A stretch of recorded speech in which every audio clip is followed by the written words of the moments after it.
Hello and welcome to Who What Wear Professional Dress Workshop. My name is Hannah Protzek and I'm here from the Career and Leadership Development Center's Career Closet to present to you today. As I just mentioned, I'm here from the Career Closet and I just wanted to take some time to talk a little bit more about what we do. So our main goal is to provide students with business professional and casual clothes at no additional cost. We are a donation-based program, so we get a lot of our clothes from alumni, current faculty, as well as students currently enrolled. Last academic year, we served over 400 students and helped them dress for success. Each semester, students can receive one complete outfit in the hopes that at the end of their time here at Ohio University, they have a start to a professional wardrobe.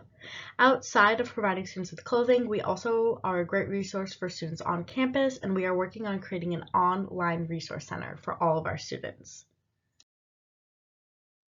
So here's a brief look about what we will be discussing today. The first, we'll be talking about why dressing professional is important, and then we'll discuss the different professional styles and kind of a basic guideline as to what to wear. Then we'll move on to grooming standards, and we'll wrap it up with the resources available to Bobcats. Before we get into the different kinds of professional dress, I first wanted to talk about why dressing professional is so important. The first being it creates a powerful first impression. Whether you're interviewing for a job or at a career fair, you only have one chance for your first impression, and it sometimes is the most important. The next being it elevates your self-esteem and boosts your confidence. Being at a career fair or an interview is a very nerve-wracking experience, and so feeling good in what you're wearing and your professional foot will help you in order to rock whatever you're doing. Next, it captures your attention. This kind of plays into the powerful first impression, but making sure you're dressing for the part that you're applying for is really important. And lastly, it enhances your work productivity. That may seem minor, but it's really important when you enter the workforce. Now we're going to be talking about the three common attires that you're going to encounter in your professional career. The first being smart casual. This is typically what you're going to be thinking of when you hear the term office wear. Next one is going to be business casual. This is what you're going to be wearing for career fairs, presentations, as well as networking events. Now it's important to note that there's not a huge difference between smart casual and business casual. It really is dependent on the company you're working for, and that might determine which style you're going to be leaning towards. And lastly, we have business professional. This is what you're going to be wearing for interviews as well as professional development events. Now that we've discussed the different kinds of attires, I'm going to be giving you examples as to what you should be wearing for each different kind of wear. However, it's important to note that these are just basic guidelines. It really is a framework for you to express yourself. It's important that what you're wearing expresses who you are as well as fits into what industry you are working for.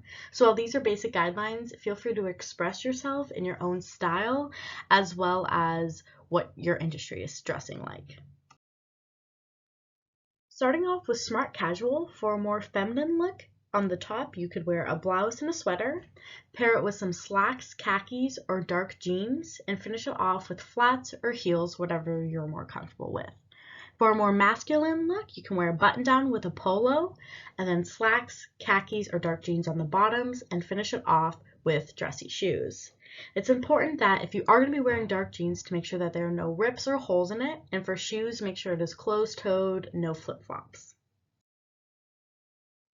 Next is business casual. For a feminine look, you could be wearing a blouse or a sweater, and you can also be layering items on the top, as well as slacks or khakis for the pants, and flats or heels for the shoes. For a more masculine look, you can be wearing a button down. You can either pair it with a tie or a vest, or leave it as is. For your pants, you could be wearing slacks or khakis, and then for your shoes, make sure to be wearing dress shoes. Accessories are okay, just make sure that it is minimal and complements your look. And lastly, we're going to be talking about business professional. For a more feminine look, you could be wearing a blouse or a sweater and pair it with a blazer on top. For your bottom half, you could be wearing slacks or a skirt. Just make sure that your skirt isn't too short and reaches about the knee length. You finally pair it off with some flats or heels. Another option you can go for is wearing a dress. Just make sure that it is modest and covers your legs enough, as well as pairing it with a blazer. For a masculine business professional look, you can be wearing a tie with a button down or a vest, and make sure to add a blazer. Finish it off with some slacks and dress shoes, and you're ready to go. Now that you have your outfit picked out, it's time to talk about the grooming standards. These are the little details that are going to help add to the big picture. You first want to be wearing neutral nail polish. If you talk with your hands and you're wearing a brightly colored nail polish, it can be distracting to the employer or interviewer. Next, you're going to be wearing minimal and simple jewelry, something that complements the outfit but doesn't take too much away. The same goes with wearing bracelets if you're talking with your hands a lot. And the next is little to no perfume or cologne. The little, the better. You don't want to overwhelm whoever you're meeting for the first time with a lot of cologne or scents. And you also don't know if someone is going to be allergic to whatever you're wearing. Next, you want to make sure that your hair and beard are neat. Whatever you're comfortable with, just make sure it's not really, your hair isn't in your face and it looks clean and freshly styled. And lastly, you're going to be wearing understated makeup. The more natural, the better. These are just some basic guidelines to help pull together your professional look. I know that was a lot of information, so I wanted to leave you with 3 main takeaways. The first being to wear clothes that you feel confident in and expresses yourself. Going into a job interview or career fair might be a new experience for you and maybe a little nerve-wracking. So it's really important that you wear clothes that you're going to feel confident in, talking about your professional experiences and introducing yourself to new people.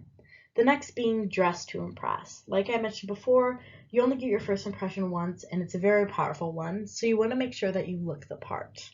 And lastly, it's better to be overdressed than underdressed. I'm sure you've all heard the saying, dress for the job that you want, not the job that you have. This truly is a really powerful thing when putting yourself in the professional field. That was all that I had prepared for you today. Thank you so much for watching this Who, What, Where professional dress presentation. As I mentioned before, I am here from the CLDC Career Closet. Feel free to check out the website for more services that the CLDC offers, as well as how to get in touch with the Career Closet. Also, connect with us. You can email any questions you have to cldc_careercloset@ohio.edu, and feel free to connect with us on Instagram at cldc_careercloset. We post pictures of new items we have, as well as outfit inspirations and professional events going on around campus. I thank you so much for watching our presentation, and we hope to see you soon.